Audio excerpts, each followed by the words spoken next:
ou ouais, si on va marquer, on peut continuer pour l'instant celui-ci. Si on prend pour un quart de période, hein, je vais prendre une demi-période pour t égale grand T sur 2. Hein. Pour t égale grand T sur 2, t c'est 2pi sur oméga. Hein, donc ça fait 2pi sur oméga 0 sur 2 oméga 0. Hein, le t, la période ou la période propre de l'oscillateur s'appelle aussi, c'est 2pi sur oméga 0. Parfois on peut mettre un t0. Donc ça fait 2pi sur oméga 0 que divise 2, c'est-à-dire pi sur oméga 0. Pi sur oméga 0. Eh bien, ce qu'on va avoir, c'est U en T sur 2. U en T sur 2. Eh bien, je prends l'expression U0 cos oméga 0 fois le T sur 2, mais le T sur 2, c'est le pi sur oméga 0.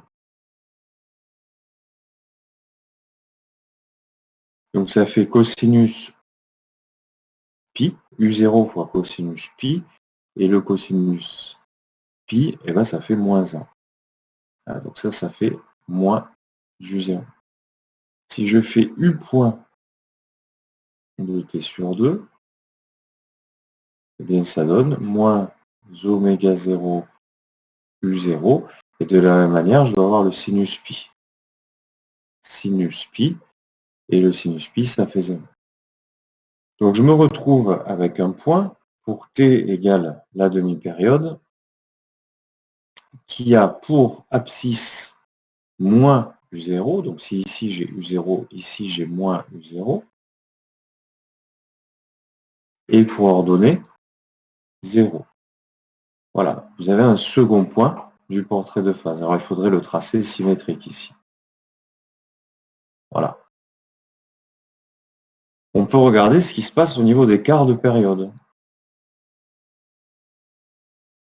Pour petit t égale le quart de période, c'est donc un quart de 2pi sur oméga 0. Un quart, donc 2 divisé par 4, hein, ça fait 1 demi. Ça fait 1 demi de pi sur oméga 0.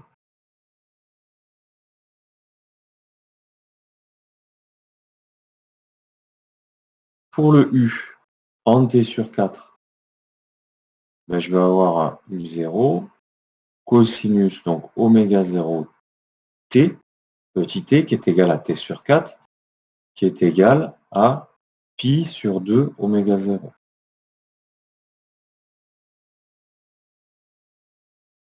Oméga 0 reste un cos pi sur 2. Le cos pi sur 2, ben, ça fait 0. Si je fais pareil pour U point en t sur 4, ben, qui est égal donc à moins oméga 0 U0. Cette fois, je vais avoir le sinus du grand T sur 4, c'est-à-dire le sinus de tout ça, en fait, le sinus pi sur 2 et le sinus pi sur 2 qui fait 1. C'est donc égal à moins oméga 0 U0. Ça, c'est mon U point à T sur 4. Alors, si je dois placer le point, eh bien, je vais être en 0 selon l'axe des abscisses, donc sur l'axe des ordonnées, au point d'abscisse d'ordonnées négatives, puisque oméga 0 c'est positif, U0 c'est positif, et je serai par exemple ici. Ah, par exemple ici, je suis en 0, et mettons qu'ici on est en moins oméga 0, U0. Ah, donc ça c'est pour ici t égale 0. Ici je suis en t égale t sur 4. Et ici je suis en t égale t sur 2. Et puis on pourrait continuer comme ça. On pourrait continuer. Et puis si je veux avoir un portrait de phase dans tout le plan de phase, il faut prendre tous les points entre 0 et tous les points ici entre 0 et la période grand T. Voilà. On n'a pas que ça à faire. Vous y êtes? Ouais. Ça va ce que je vous raconte? Si vous avez des questions là-dessus, peut-être c'est le moment.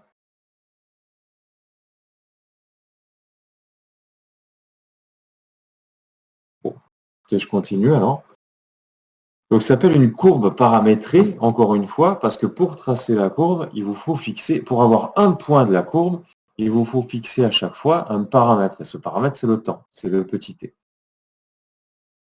Donc je reviens un peu plus haut. Et puis, je vais faire une étude un peu plus générale. Donc, pour l'oscillateur étudié, je reviens aux expressions qui sont là. Je reviens aux expressions qui sont là. Et puis, je vais faire quelque chose d'un peu plus général.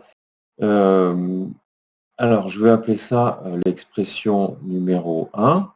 Je vais appeler ça l'expression numéro 2. Et puis, je vais manipuler l'expression 1. Je vais manipuler l'expression 1. Si je veux avoir le cosinus oméga 0t, je prends 1 et je divise u de t divisé par grand U0. L'expression 2 elle me permet d'obtenir le sinus oméga 0. Le sinus oméga 0t qui va être égal à moins du point que divise oméga 0 U0.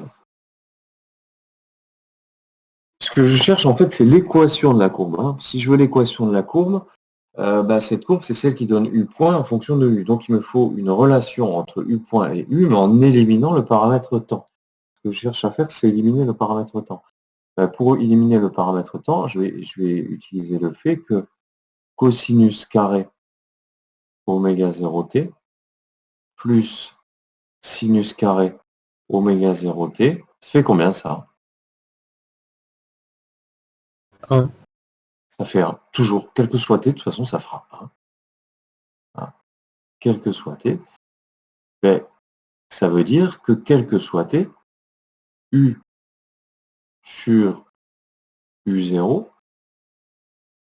au carré, plus tout ça au carré, le sinus carré, U point sur oméga 0 U0 au carré est égal à 1.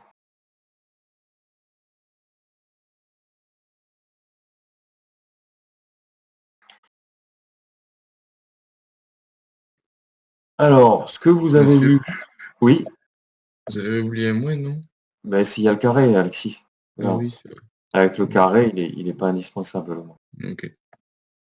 Alors, ce que vous avez vu en maths, c'est que x2 sur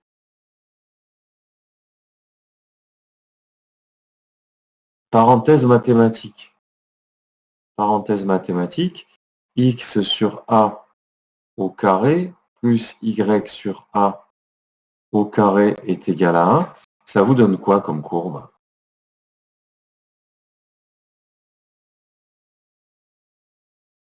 Si je trace xy.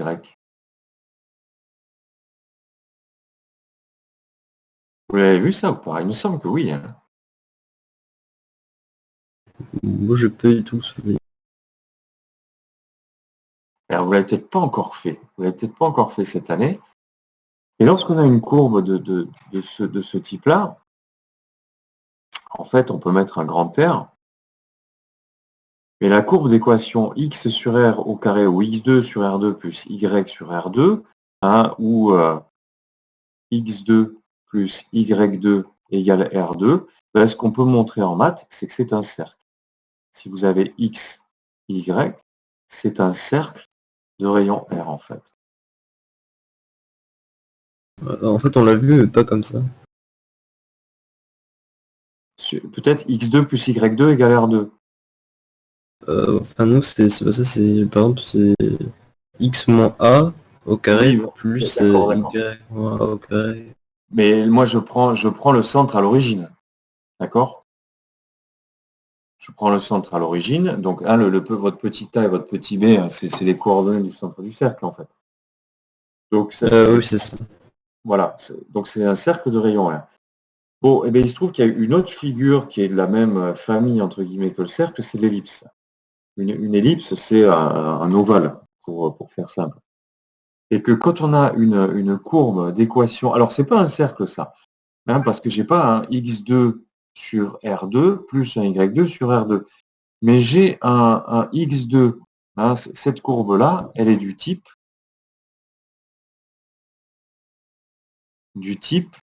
x2 sur a au carré plus y2 sur b au carré est égal à 1. Donc pour avoir un cercle, il faudrait qu'on ait petit a et petit b égaux ici. Eh bien, on n'a pas un cercle, on a une ellipse. On a une ellipse dont les demi-grands axes, au lieu d'avoir une ellipse, hein, c'est caractérisé non pas par un rayon, mais par deux rayons. Ah, si vous êtes dans le plan XY, X, Y, alors selon les X, ben, vous allez avoir voilà, une ellipse à main levée, ça donne quelque chose comme ça.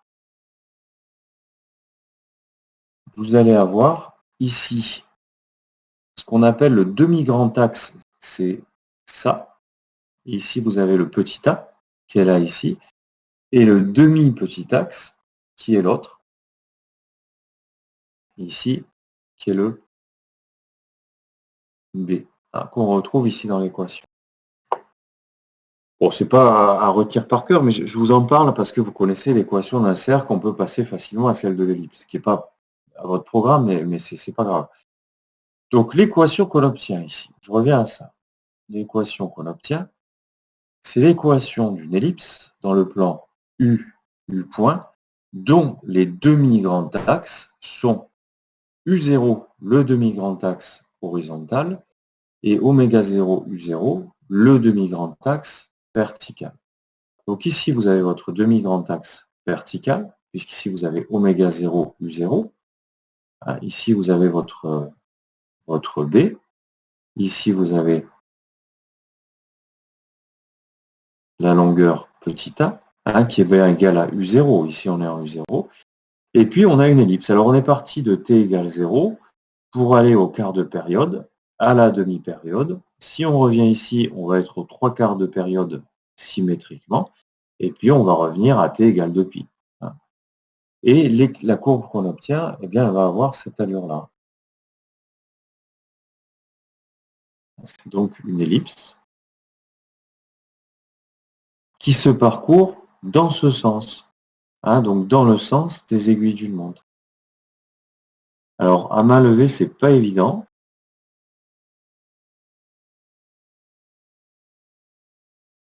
Voilà. Et c'est une courbe parfaitement fermée, exactement comme celle que vous avez dans la vidéo.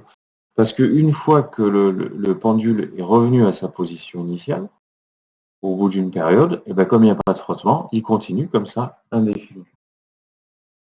L'allure de cette courbe, ça s'appelle donc le portrait de phase. Alors le portrait de phase, c'est valable pour que l'oscillateur soit harmonique ou non, en fait. Et pour même différents systèmes, on peut définir des portraits de phase en physique. Le portrait de phase, premier point, d'un oscillateur qui soit harmonique ou non, c'est la représentation graphique de x points en fonction de x. Donc x points en ordonnée, x en abscisse. Ça, c'est valable tout le temps. Et pour l'oscillateur harmonique, donc voilà, là vous avez un portrait de phase tracé à la machine, c'est beaucoup plus propre, et ça fait une ellipse parfaite, un ovale, on va dire une ellipse. Le portrait de phase d'un oscillateur harmonique, c'est une ellipse qui se parcourt dans le sens horaire. Voilà.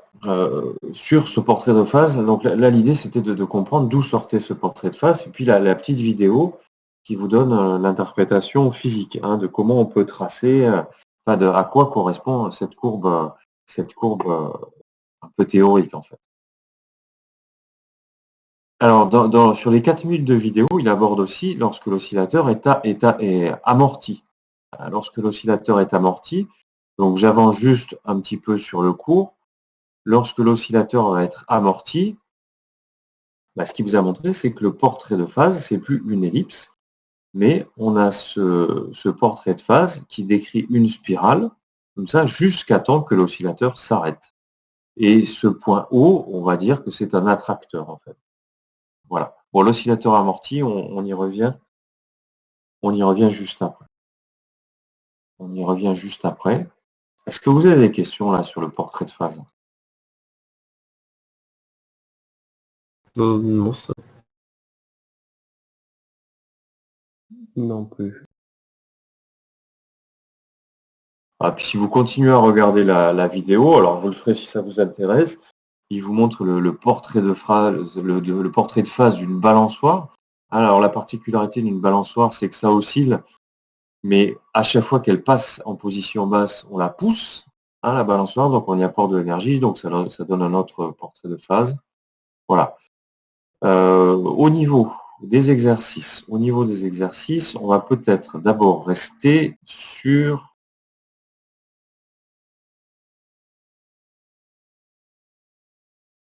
celui-ci, je vous demanderai de le chercher cet après-midi, s'il a été cherché. On va revenir, on va aller tout de suite sur un exemple d'oscillateur amorti.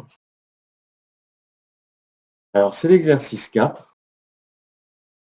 où vous avez une masse qui est accrochée au bout donc d'un ressort, ici, qui va osciller. On la repère par sa position X.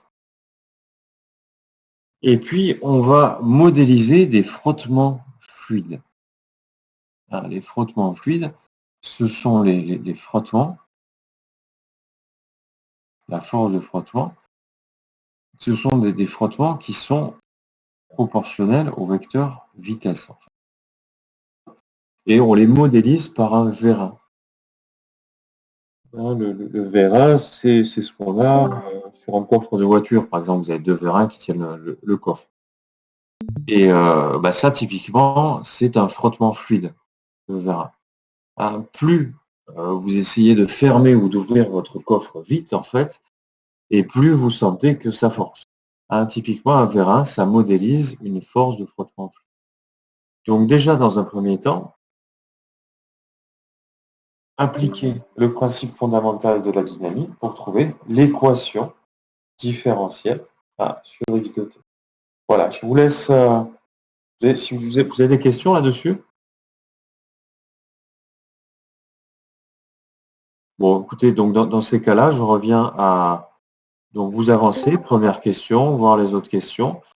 Je vais couper mon micro et puis je vous laisse chercher. Je vous laisse chercher 10 minutes.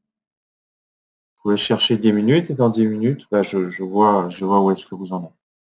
Je coupe mon micro, mais je laisse mes haut-parleurs.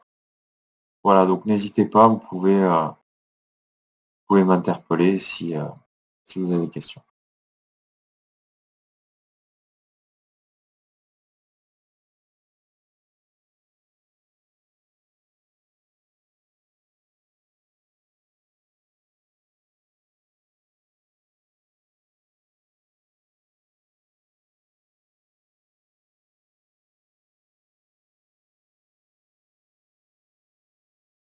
Monsieur? Monsieur? Oui, Oui. Juste pour la première question, on applique PFD, mais on peut le faire par énergie mécanique et énergie cinétique ou pas? oui, toujours. Là, la consigne, c'est PFD, donc voilà, c'était les consignes. Mais toujours, bien sûr, on peut faire... Alors, le théorème de l'énergie mécanique, il faut utiliser sa forme complète. Parce que là, justement, on a une force qui n'est pas conservative, donc l'énergie mécanique ne va pas se conserver. Donc, ça va être un peu plus délicat. Justement, ça sera la question 2. Mais PFD, PFD. D'accord. Voilà. Alors, je vais faire un retour au direct. Le poids, alors, on a l'axe, le vecteur EY est ici, le poids il va être selon moins mg EY. La réaction du support, hein, s'il y a le poids ici vers le bas, c'est qu'il y a un support qui compense, un support dont la réaction compense exactement le poids. Ah, donc la réaction du support, elle va être selon plus R EY. Et puis ce que va donner le PFD,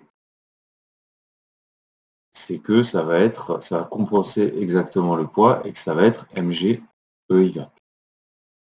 Hein, parce qu'il n'y a pas de frottement solide en fait. Hein, donc la réaction ici est exactement normale. Il y a des frottements fluides, mais pas solides. Frottement fluide, c'est le petit f égale moins h fois la vitesse. La vitesse, eh c'est le x point. H, x point, grand x point, ex. On a choisi de noter grand x la coordonnée. Et puis la force de rappel élastique. Alors là, il faut revenir au schéma du ressort. Ici, il y a la longueur grande L du ressort. Et puis la longueur L0, elle est là. Elle est ici, la longueur L0. Donc on a le grand L qui est égal à L0 plus la coordonnée X. Ce qui veut dire que le L moins L0 est égal au grand X.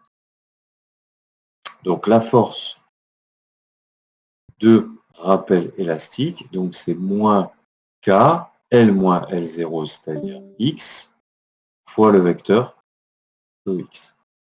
Donc là, vous avez le bilan des forces. Somme des forces. Monsieur, Oui, pour la réaction du support, pourquoi il y a juste R et pas RT plus RN? parce que il n'y a pas de frottement solide. Ici, on a R est égal à R normal, car pas de frottement solide. Mais il n'y a pas un support?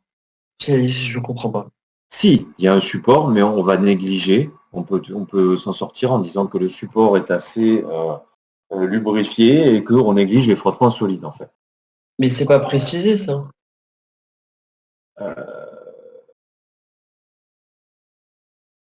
Non, c'est pas précisé, c'est vrai. C'est pas précisé. On va les négliger dans un premier temps. Et vu que c'est pas précisé, en plus, on a déjà parlé d'une force de frottement. Oui, on pourrait le faire sans, d'ailleurs, mais on va le négliger. On va dire, je le précise. Voilà, je le précise. On tient compte d'une seule force de frottement à la fois, si tu veux. Alors, ça fait que somme des forces extérieures est égale à m fois l'accélération. Bah, ça donne, selon EY,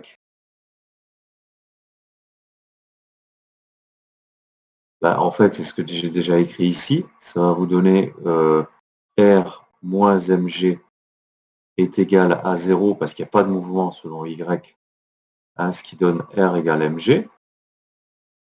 Alors, ça, c'est ce que j'ai marqué là. Et selon Ex, eh bien, on va avoir, alors, m grand X point, puisque l'accélération, elle est que selon Ex, est égale à la somme des forces, moins H x point, moins Kx. Et c'est cette seconde équation qui va donner l'équation du mouvement.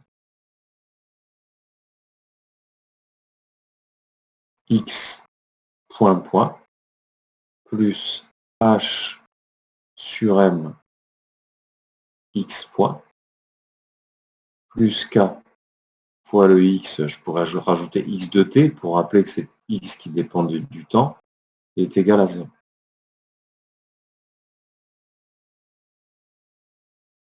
Et là, on n'a plus un oscillateur harmonique. On n'a plus un oscillateur harmonique Est-ce que vous vous rappelez les solutions de cette chose-là sans résoudre? Si je trace x en fonction de t, qu'est-ce que ça donne? C'est une sinusoïde, non? J'ai pas entendu Thomas. C'est pas une sinusoïde? Et non, une sinusoïde, c'est quand on va avoir l'oscillateur harmonique. Là, on n'a pas, on a un terme en plus. On a ce terme en plus. Où est-ce qu'on a rencontré ce genre d'équation? Ça va être une courbe de la forme exponentielle.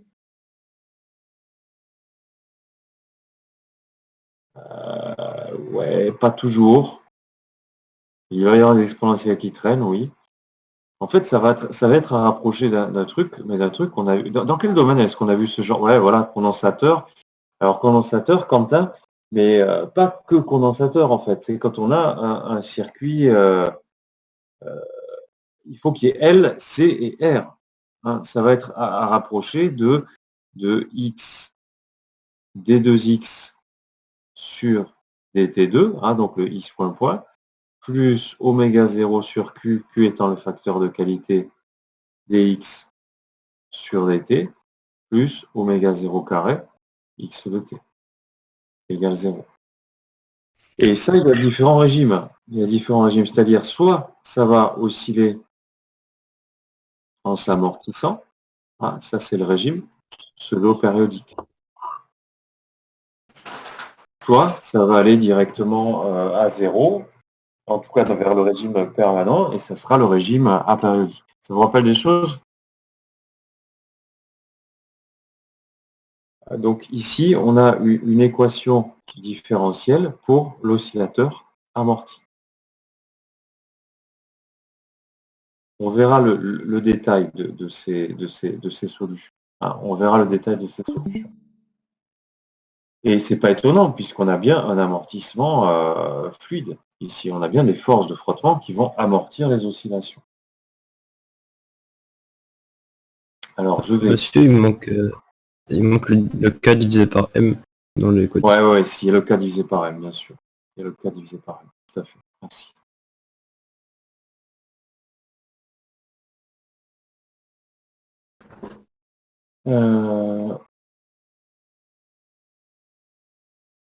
Oui, ce que je vais faire, c'est ça.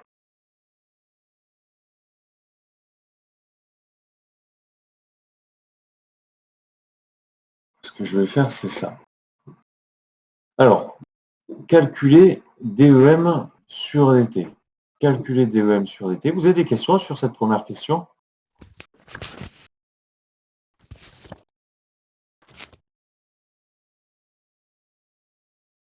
Ah, donc, oscillateur amorti, ce n'est plus ce qu'on appelle un oscillateur harmonique.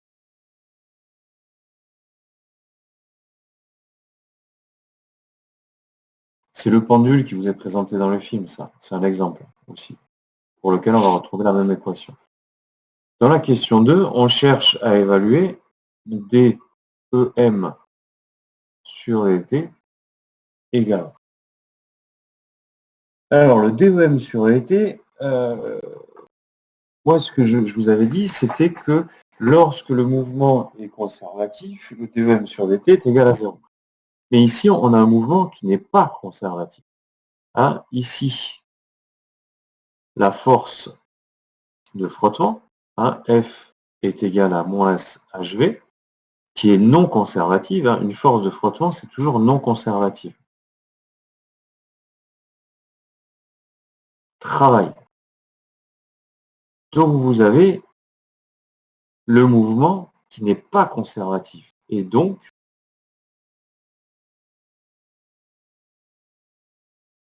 EM est différent d'une constante.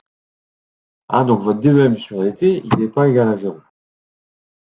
Alors, le DEM sur DT, je ne l'avais pas mis en question de cours dans le chapitre précédent, mais ce qu'on a montré avant, hein, de vous montrer, de vous expliquer que pour un mouvement conservatif, DEM sur DT égale à 0, j'étais arrivé au fait que DEM sur DT, c'est égal à la somme des puissances des forces non conservatives. F, N, C, ce sont les forces non conservatives.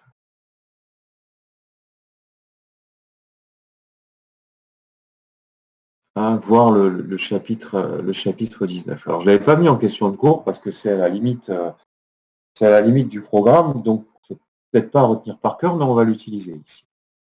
On va l'utiliser. Donc, je vais vous laisser quand même chercher un petit peu. Ce que je vous demande d'évaluer, c'est le DEM sur DT. En utilisant le fait. On va utiliser le fait ici que. Alors, qu'est-ce qu'on a comme force non conservative, justement? Je vous écoute. Le rapport élastique aussi. Non, la force élastique, la force de rappel élastique, c'est pas le rapport élastique. Ouais.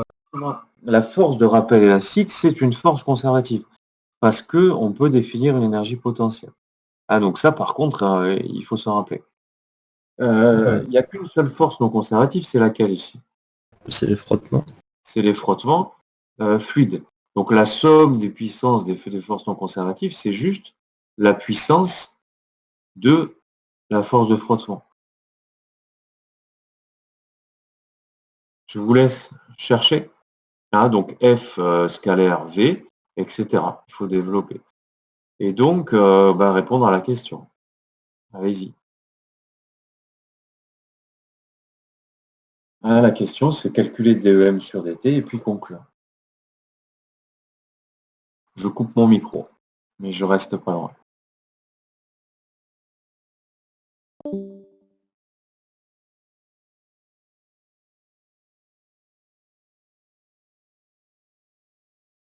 Allez, je reviens au direct. Bon, après, vous me dites si ça va trop vite, je peux. N'hésitez pas à envoyer un message. Je reviens donc au direct.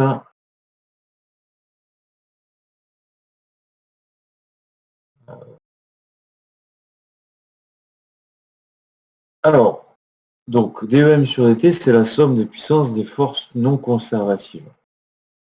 Donc la somme des puissances des forces non conservatives, il n'y a qu'une force non conservative, c'est le frottement fluide. Eh bien, c'est le F scalaire V, avec la vitesse qui est le X point EX. Donc la force de frottement fluide, c'est le moins HV, de toute façon, c'est le moins HX point EX, scalaire le X point EX. Et donc, moins h x point, ça fait x point carré, ex scalaire ex, qui fait 1. Moins h x point carré. Tout ça pour en arriver au DEM sur DT, qui est égal à moins h x point carré. Alors, cette chose-là, ça nous indique que comme on a le h qui est positif, c'est le coefficient de frottement fluide, c'est toujours positif. X point carré, c'est un carré, c'est positif. Ça veut dire que le DEM sur DT, il est négatif. Ça veut dire, qu'est-ce que ça veut dire pour l'énergie mécanique? Qu'est-ce qu'on peut en conclure pour l'énergie mécanique? Allô? Elle agit contre le système. Non, plus simplement que ça, plus simplement que ça.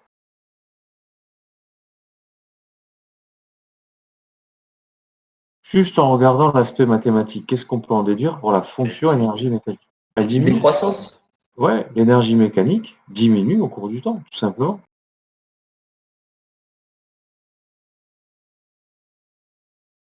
Jusqu'au moment où elle va arriver à son minimum, et ça sera l'équilibre en fait. Ça sera l'équilibre. Jusqu'à temps que l'oscillateur s'arrête. Donc là, on est dans un type de mouvement non conservatif. On a une diminution de l'énergie mécanique. Identifier la pulsation propre de facteur de qualité. Voilà. Bon, c'est ça l'idée principale là, de cette question de. Hein, c'est que de montrer que l'énergie mécanique, elle va diminuer au cours du temps. Quand on tient compte des frottements, l'énergie mécanique diminue au cours du temps. Alors, on repart ensuite de x point plus h sur m x point plus k sur m x de t, qui est une équation égale 0, qui est une équation différentielle. Eh bien, x point plus oméga 0 sur q x point plus k plus oméga 0 carré x égale 0. Hein, exactement comme on l'avait fait en électricité, hein, on peut mettre l'équation différentielle sous cette forme avec,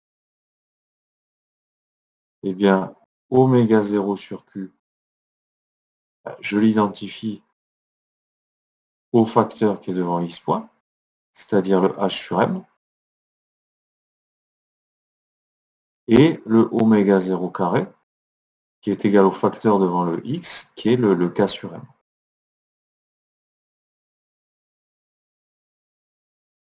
Alors au passage, s'il n'y a pas de frottement, si je néglige les frottements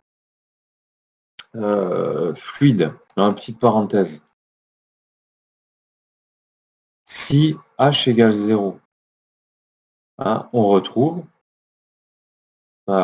x point plus oméga 0 carré x égale 0. On retrouve l'oscillateur harmonique. Si le h, ici, est égal à 0. C'est-à-dire que la masse va osciller sans s'arrêter. Voilà. C'était juste la petite parenthèse. Maintenant, alors il fallait identifier le facteur de qualité. Alors déjà la pulsation propre. Ben, la pulsation propre, en fait, c'est celle de l'oscillateur harmonique. Ah, la pulsation propre, c'est ce oméga 0 ici. Donc oméga 0 carré est égal à k sur m. Oméga 0, c'est racine de k divisé par m. Et puis le facteur de qualité,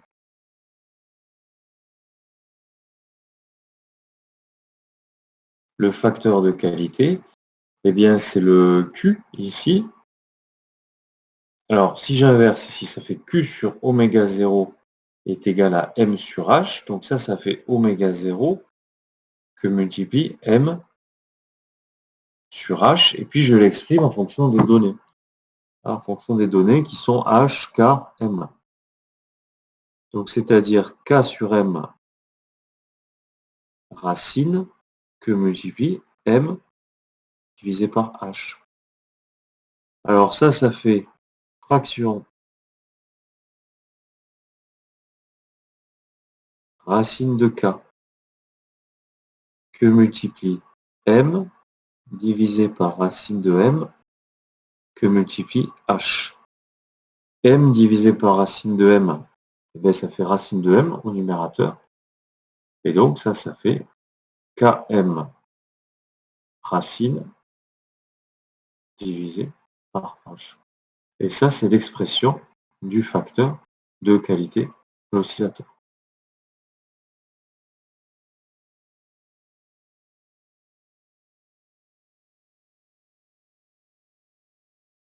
Alors, on va avancer un petit peu sur ce que je vais dire en cours. Du coup, c'est pas tout à fait pareil qu'un circuit RLC, quoi. Bah, l'équation différentielle est la même. L'équation différentielle est exactement la même. Donc si, au niveau de la physique, quand même, la physique, enfin les mathématiques qui permettent de décrire la situation sont les mêmes, en fait. Elles sont les mêmes. On peut regarder cette formule. Qu'est-ce qu'elle vous dit, cette formule? Si on prend, s'il y a peu de frottement,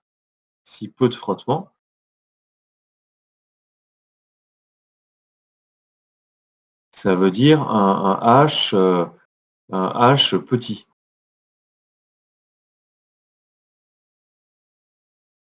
H petit.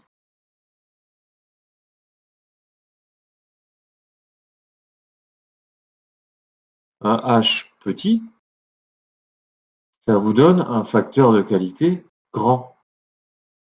A, Q, grand, entre guillemets. Et je ne sais pas si vous vous rappelez du RLC, mais si Q est grand, hein, et donc supérieur à 1,5, un grand, c'est assez grand, eh bien vous avez des oscillations pseudo-périodiques. Si vous regardez votre X en fonction du temps, vous allez avoir des oscillations pseudo-périodiques.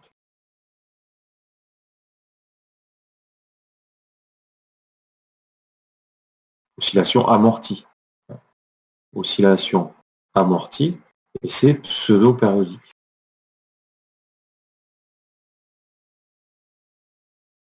Si vous avez beaucoup de frottements,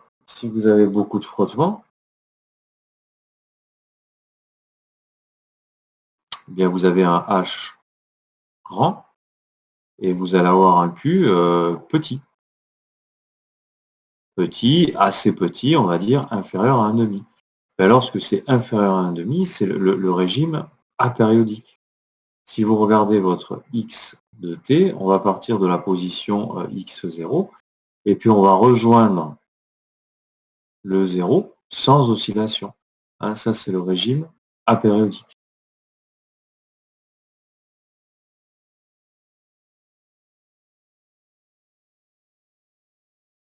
Et donc, toutes les mathématiques dont on a parlé pour décrire le RLC, ça va être la même chose. Ça va être la même chose pour ce genre d'oscillateur amorti. Ok, ok. Oui. Non, c'est bon, je dis que j'étais d'accord. Vous avez des questions là-dessus? Allez-y, hein.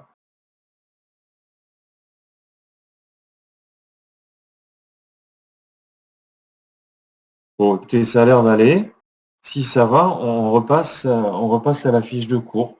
Hein, et on va faire une étude un petit peu plus, un peu différente, hein, d'un oscillateur amorti. Hein, parce qu'un oscillateur réel, de toute façon, ça va être amorti. Hein, sauf quelques cas particuliers. Ouais. Un oscillateur réel, il va être amorti. Donc, fiche de cours.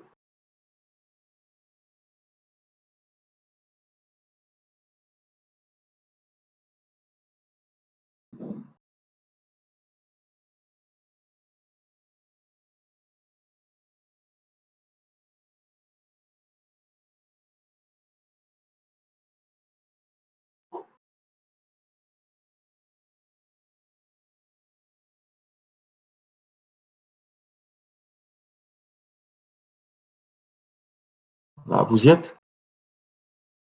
Dites-moi s'il faut que je laisse la fiche d'exo, encore quelques... Moi, je finis juste de recopier là le truc, si peu de frottement. Donc, allez-y. Hein, donc, si vous y êtes, vous prenez la fiche de R. Ici, j'ai P. La force de rappel élastique qui est égale ici à moins K X point EX. Et puis la force de frottement fluide, F est égale à moins alpha X point XEX, moins K XEX. Ah, ça c'est voir exercice 3. En fait, c'est la même situation, hein, sauf qu'on n'a pas représenté l'amortisseur ici, le vérin. Alors, en notant que la vitesse c'est x.ex, hein, alors mon but c'est d'avoir les équations du mouvement. Les équations du mouvement, on a fait l'exercice 3 avec le PFD. Bon, là, on va varier les plaisirs. Hein, on peut utiliser le théorème de l'énergie cinétique. Hein. Donc, pour appliquer le théorème de l'énergie cinétique, il faut que je calcule d'abord les puissances des forces. Hein, Monsieur, on a... Oui, il manque pas le moins alpha XEX pour F? Il manque un truc, non? il manque le X, ouais, bien sûr. Bien sûr. Merci. Merci, Kader. Oh oui, tout à fait, il manque le X. Donc, si je veux appliquer le théorème de l'énergie cinétique, il faut que je calcule les puissances des forces. Hein, je vais avoir puissance du poids est égale à la puissance de la réaction est égale à 0, car le poids orthogonal à la vitesse, la réaction normale orthogonale à la vitesse, et ce, quel que soit t. Ah, on dit qu'il n'y a pas de frottement solide par hypothèse. Pas de RT ou de frottement solide par hypothèse. On peut le faire, hein, mais ça complique le problème. La puissance de la force de frottement, bah ça, on l'a évalué dans l'exercice 3 également. On va avoir moins alpha x point carré, voir l'exercice 3. Et puis, celle qu'on n'a pas évaluée, c'est la puissance de la force de rappel élastique. Moins kx ex, scalaire, la vitesse, x point, ex. Et bien ça donne moins kx x point, ex scalaire x qui fait 1, c'est-à-dire moins kx x point.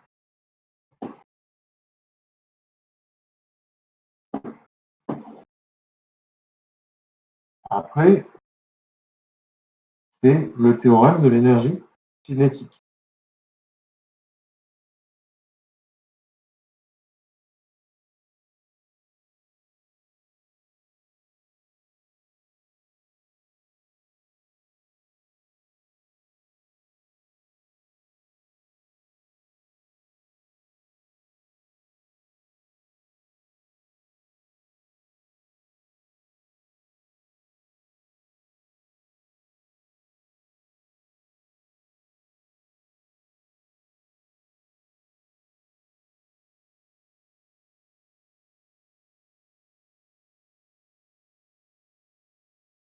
Bon, vous y êtes?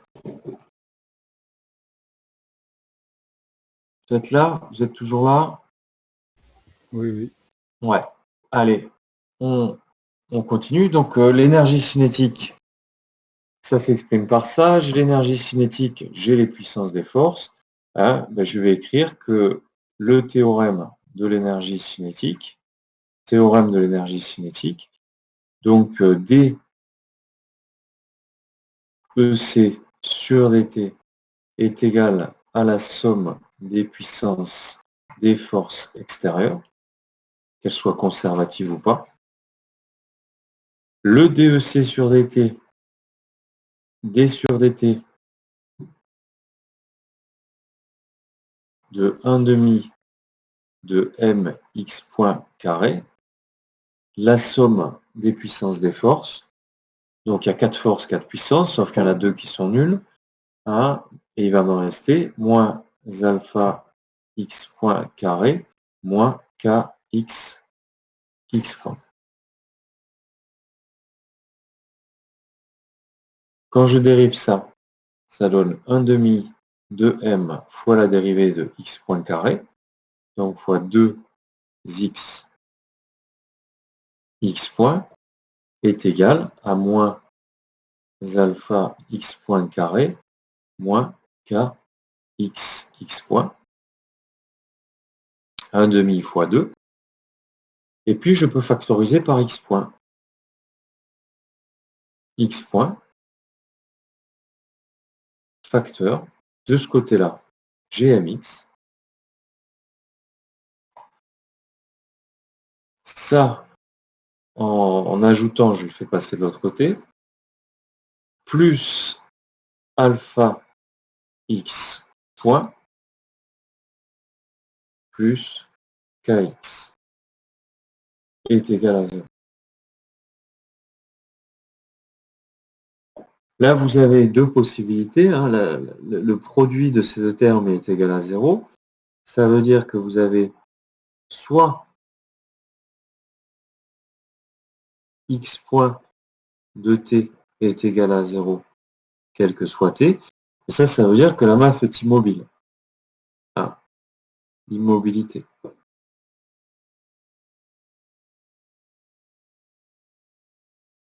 Donc c'est trivial. Ah, c'est trivial. C'est la solution triviale. Donc soit ça, soit mx point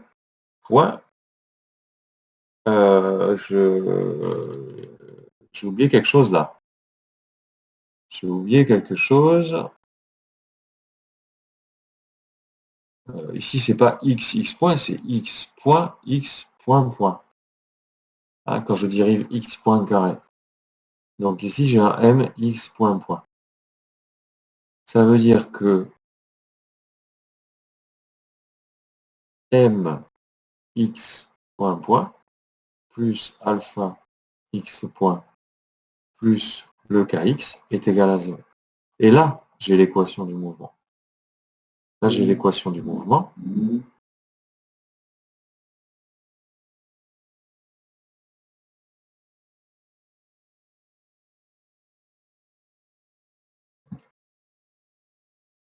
Et qui est bien une équation différentielle de cette forme-là. Je marque quelques secondes de pause si vous avez besoin de rattraper. Donc, j'avais fait une petite oubli là, j'avais oublié des points.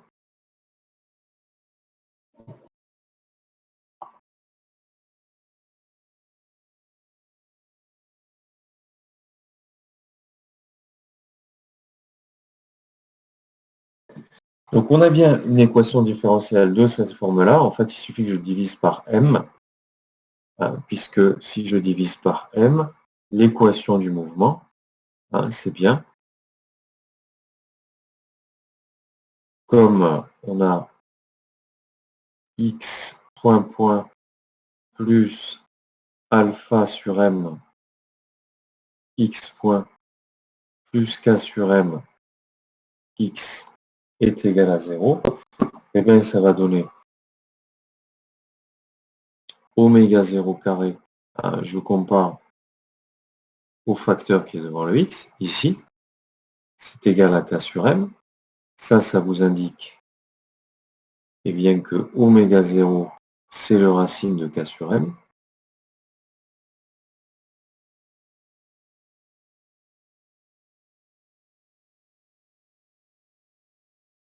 Et que le alpha sur m, c'est le facteur, ici, qui est devant le x point. C'est oméga 0 sur q. Et ça va conduire à q égale mk racine divisé par alpha. Pareil, voir exercice 4. Voir exercice 4. J'ai dû marquer exercice 3 là-haut. C'est le 4 à chaque fois. Exercice 4. Voir exercice 4.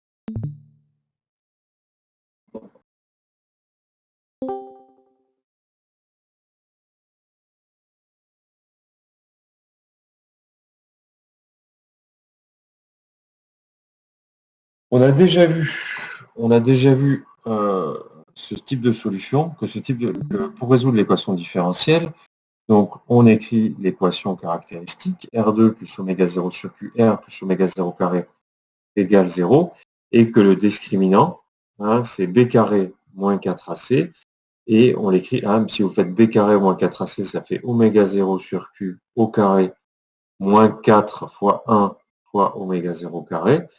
Et le discriminant, on peut l'écrire sous cette forme-là. Et que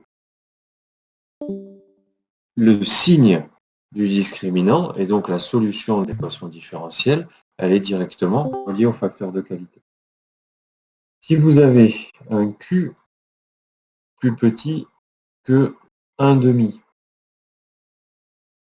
bah vous avez un delta. Vous y êtes? Ou je laisse ça? Non, c'est bon. C'est bon? Hein, Ouais, par exemple ici, si Q plus petit que 1,5, hein, je vous laisse le vérifier, on aura un delta positif et donc des solutions réelles. Si le Q plus grand que 1,5, on aura un delta négatif et donc des racines complexes, hein, pour l'équation caractéristique. Et puis on obtient dans la solution des termes en sinus cosinus.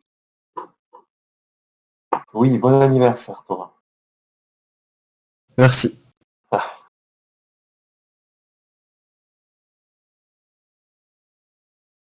Et donc au niveau du cours pour ce matin, au niveau de la fiche de cours, on s'arrêtera donc à la question numéro 3.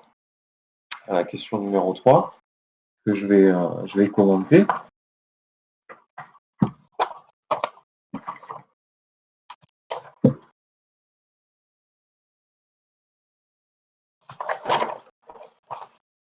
Alors, lorsqu'un oscillateur est amorti par un fluide, c'est pas un frottement solide. Hein, c'est la force F égale moins alpha V ou moins HV ou moins, ça dépend. Bon, voilà. Son équation différentielle, elle va pouvoir se mettre sous cette forme-là. Quand il n'y a pas de frottement, eh bien, ce terme d'amortissement, il est nul et on retrouve l'oscillateur harmonique. Q, le facteur de qualité, sans unité, oméga 0, la pulsation en radians par seconde. Les différents régimes de fonctionnement, la solution x de t, donc la solution de cette équation différentielle, elle dépend du signe du discriminant delta et donc du facteur de qualité. Alors, j'ai fait une représentation graphique ici avec des conditions initiales qui sont celles-ci. C'est-à-dire pas de vitesse initiale et puis la position initiale c'est grand X0. C'est pas toujours le cas. Hein. C'est pas toujours le cas. Mais c'est pour avoir ces représentations graphiques-là.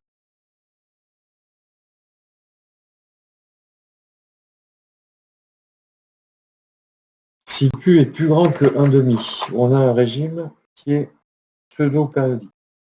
Pseudo-périodique, c'est cette courbe en trait continu. On part de la position initiale x0 avec une vitesse initiale nulle. Vitesse initiale nulle, ça veut bien dire qu'ici, hein, donc la dérivée de x de t est nulle et que j'ai une tangente horizontale. Hein, parce que x point de 0 est égal à 0. Donc dérivée de pente nulle ici. Ce n'est pas toujours le cas, encore une fois. Donc on a des oscillations qui vont tendre, qui vont s'amortir. Si on a un Q, un facteur de qualité qui est plus petit que 1,5, c'est le régime apériodique. C'est la courbe en pointillé, en trait pointillé ici. Voilà. On part de la position initiale et retour à la position d'équilibre, mais sans oscillation. Et le régime critique, c'est le régime particulier pour lequel Q égale 1,5.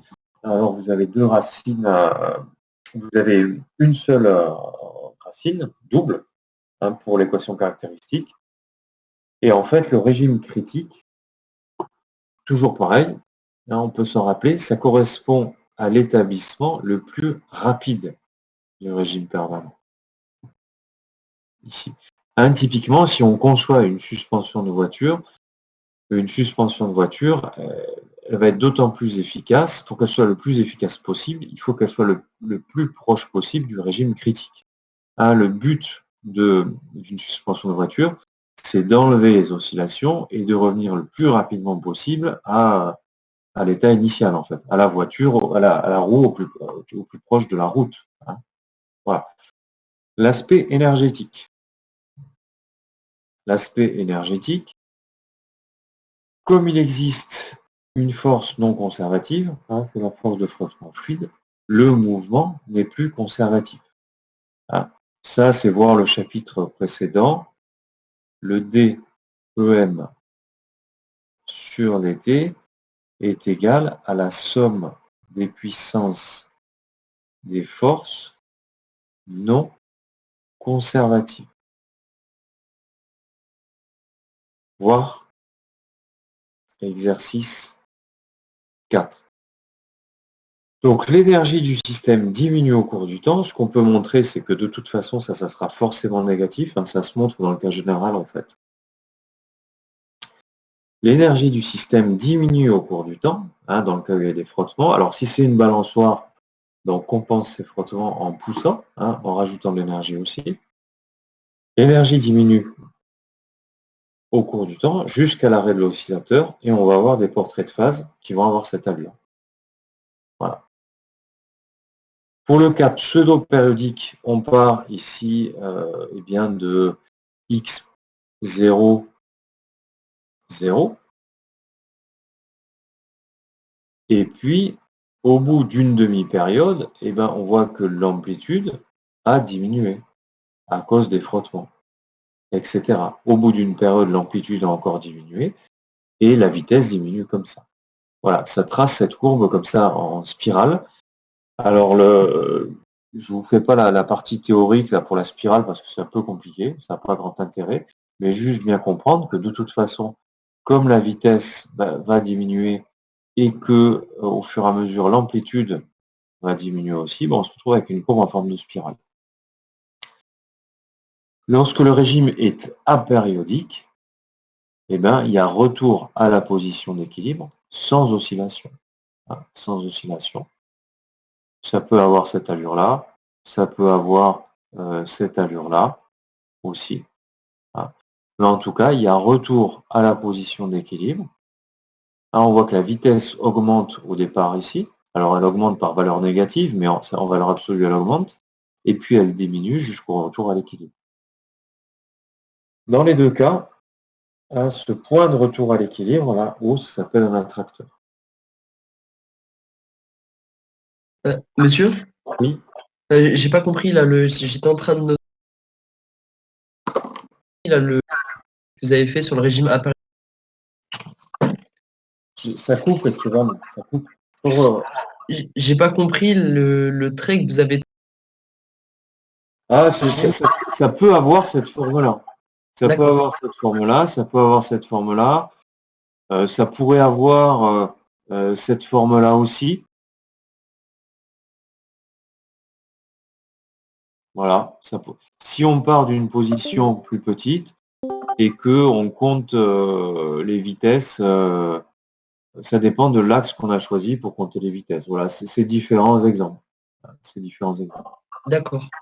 Ça pourrait être, si on a une vitesse au départ qui n'est pas nulle, ça pourrait être ça aussi. Voilà. Bref, on va partir d'un point dans l'espace des phases, qui peut être ici, hein. Dans le cas général, il va être ici, et revenir à l'équilibre, le 0 vitesse et le 0 en position, sans oscillation. C'est juste. Voilà. Par contre, dans le cas pseudo-périodique, on aura comme ça une spirale. Voilà.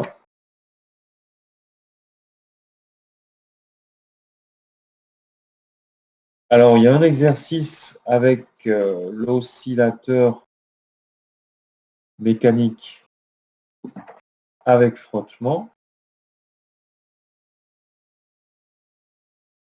C'est le 7. C'est le 7 qu'il faudrait donc commencer à traiter. Quelle heure il est? Bon, il est midi moins 10. Vous n'allez pas avoir le temps de faire grand-chose. Bon, de toute façon, cet après-midi, moi je suis... Vous avez quelqu'un qui intervient cet après-midi? Vous avez anglais, par exemple, ici, ou pas? Anglais. Anglais. Donc écoutez, on reste sur les horaires normaux, hein, de toute façon. C'est 13 heures, enfin vous restez à l'horaire de votre groupe ou pas, hein, peu importe. Mais moi je reste de 13 heures à 17 heures. Cet après-midi, comme je vous ai marqué, je fais une permanence de 13 heures à 17 heures. Et l'idée, c'est d'avancer sur un exercice avec frottement, qui est l'exercice 7, qu'il faudrait terminer quand même. Hein. Ce serait bien. Et puis, de toute façon, d'ici jeudi, hein, pour jeudi, je vous demanderai en intégralité 7 et le 5 et le 6. Puis revenir sur 5 et 6.